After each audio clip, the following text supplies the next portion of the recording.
24 മണിക്കൂറിൽ കൂടുതൽ പോലീസ് ഒരു കുട്ടിയെ അന്വേഷിച്ചിട്ട് കിട്ടിയില്ല. 24 മണിക്കൂർ സമയമെടുത്തു, പോലീസിനെ കൊണ്ട് അന്വേഷിച്ചിട്ട് കിട്ടിയില്ല. എന്നിട്ടാണ് ഒരു കുഞ്ഞിൻ്റെ മരണകാരണം കണ്ടുപിടിക്കുക എന്ന് പറയുന്നത്. അതിൻ്റെ കാരണം കണ്ടുപിടിക്കുക എന്ന് പറയും. ആ കുഞ്ഞവിടെ പോവില്ല, പോകാൻ പറ്റില്ല, പോകാൻ അവിടെ എന്നെ കൊണ്ട് ഞാൻ ഇട്ടിരിക്കുന്ന ബൂട്ട് കൊണ്ട് ചവിട്ടാൻ പറ്റാത്ത സ്ഥലമാണ് അത്. എൻ്റെ കാലി ബൂട്ടായിട്ട് കിടക്കുന്ന ബൂട്ട് കൊണ്ട് ചവിട്ടിയാൽ പറ്റാത്ത സ്ഥലം. അതെങ്ങനെയാണ് ഒരു പിഞ്ചു കുഞ്ഞ് ഓടിപ്പോകുന്ന അവിടേക്ക്? കുഞ്ഞിന് ചെരുപ്പില്ലായിരുന്നു. അതല്ല, അതിൻ്റെ ചെരുപ്പില്ലായിരിക്കെ ചെരുപ്പ് കിടക്കുന്നത് വീടിനുള്ളിലാണ്. വീടിനുള്ളിലെ വലതുഭാഗത്തെ മുറിയിലാണ് ഇതിൻ്റെ ചെരുപ്പ് കിടക്കുന്നത്.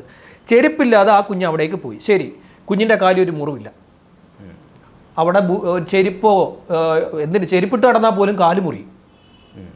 അവിടെ മുള്ളു നിറഞ്ഞ സ്ഥലമാണ്. മുള്ളില്ലേ തറയിൽ ഇങ്ങനെ തൊട്ടാവാടി പോലുള്ള സാധനം പടർന്നു കിടക്കുന്ന ഒരു ഏരിയ ആണത്. പിന്നെ ഒരു മുൾച്ചെടികൾ നിറഞ്ഞു കിടക്കുന്ന ഒരു സ്ഥലത്ത് ആ കുഞ്ഞ് എങ്ങനെ അവിടെ ഈ ചെരുപ്പില്ലാതെ കാലിൽ മുറിവില്ലാതെ എത്തി?